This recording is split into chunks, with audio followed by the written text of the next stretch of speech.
जय श्री कृष्णा।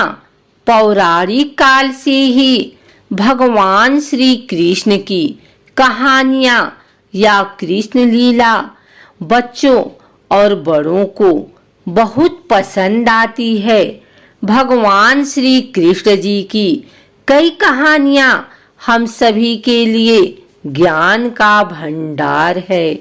जैसा कि हम सभी जानते हैं, मार्गशीर्ष मास भगवान श्री कृष्ण को समर्पित है और इस मास में भगवान श्री कृष्ण की पूजा कथा एवं यमुना जी में स्नान करने से भगवान श्री कृष्ण प्रसन्न होते हैं एवं मोक्ष की प्राप्ति होती है। तो आइए सुनते हैं भगवान और उनके सच्चे भक्त की कहानी। एक कसाई था सदना, वह बहुत ईमानदार था। वो भगवान के नाम कीर्तन में मस्त रहता था। यहाँ तक कि मांस को काटते बेचते हुए भी वह भगवान नाम गुनगुनाता रहता था। एक दिन वह अपनी ही धुन में कहीं जा रहा था कि उसके पैर से कोई पत्थर टकराया। वह रुक गया। उसने देखा एक काले रंग के गोल पत्थर से उसका पैर टकरा गया है। उसने वह पत्थर उठा लिया, वह जेब में रख लिया, यह सोचकर कि यह मांस तोलने के काम आएगा। वापिस आकर उसने वह पत्थर मांस के वजन को तोलने के काम में लगाया। कुछ ही दिनों में उसने समझ लिया कि यह पत्थर कोई साधारण नहीं है। जितना वजन उसको तोलना होता, पत्थर उतने वजन का ही हो जाता है। धीरे धीरे यह बात फैलने लगी कि सदना कसाई के पास वजन करने वाला पत्थर है। वह जितना चाहता है पत्थर उतना ही तोल देता है। किसी को 1 किलो मांस देना होता तो तराजू में उस पत्थर को एक तरफ डालने पर दूसरी ओर 1 किलो का मांस ही तुलता। अगर किसी को 2 किलो चाहिए तो वह पत्थर 2 किलो के भार जितना भारी हो जाता। इस चमत्कार के कारण उसके यहाँ लोगों की भीड़ जुटने लगी। भीड़ जुटने के साथ ही सदना की दुकान की बिक्री बढ़ गई।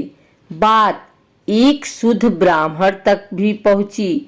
हालांकि वह ऐसी अशुद्ध जगह पर नहीं जाना चाहते थे जहां मांस कटता हो वह बिकता हो, किंतु चमत्कारिक पत्थर को देखने की उत्सुकता उसे सदना की दुकान तक खींच लाई। दूर से खड़ा वह सदना कसाई को मीट तोलते देखने लगा। उसने देखा कि कैसे वह पत्थर हर प्रकार के वजन को बराबर तोल रहा था। ध्यान से देखने पर उसके शरीर के रोंवे खड़े हो गए। भीड़ के छटने के बाद ब्राह्मण सदना कसाई के पास गया। ब्राह्मण को अपनी दुकान में आया देखकर सदना कसाई प्रसन्न भी हुआ और आश्चर्यचकित भी। बड़ी नम्रता से सदना ने ब्राह्मण को बैठने के लिए स्थान दिया और पूछा कि वह उनकी क्या सेवा कर सकता है।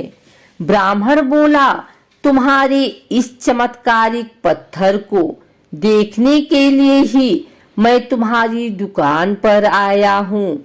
यूं कहे कि ये चमत्कारी पत्थर ही मुझे खींचकर तुम्हारी दुकान पर ले आया है।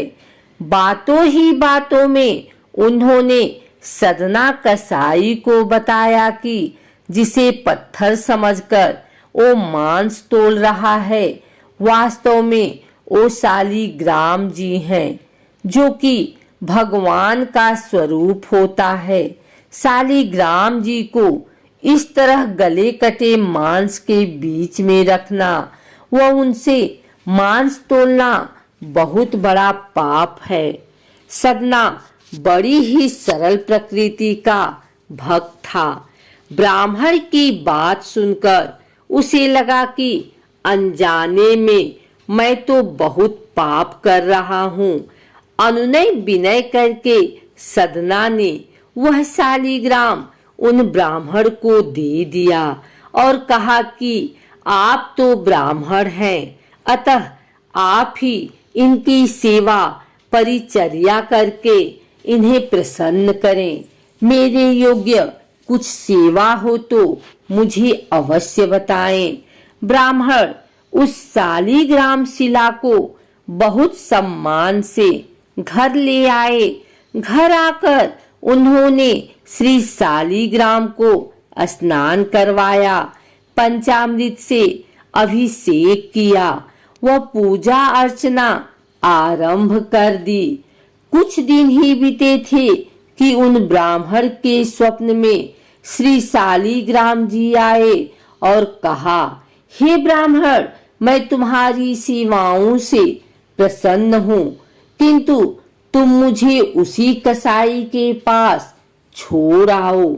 स्वप्न में ही ब्राह्मण ने कारण पूछा तो उत्तर मिला कि तुम मेरी अर्चना पूजा करते हो, मुझे अच्छा लगता है, परंतु जो भक्त मेरे नाम का गुणगान कीर्तन करते रहते हैं, उनको मैं अपने आप को भी बेच देता हूँ।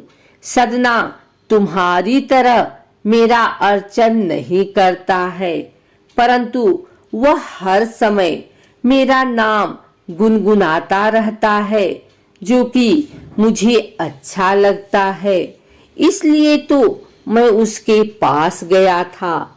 ब्राह्मण अगले दिन ही सदना कसाई के पास गया, उनको प्रणाम करके सारी बात बताई व श्री शालिग्राम जी को उन्हें सौंप दिया।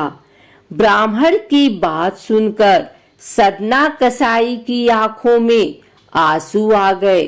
मन ही मन उन्होंने मांस बेचने खरीदने के कार्य को तिलांजलि देने की सोची और निश्चय किया कि यदि मेरे ठाकुर को कीर्तन पसंद है तो मैं अधिक से अधिक समय नाम कीर्तन ही करूंगा।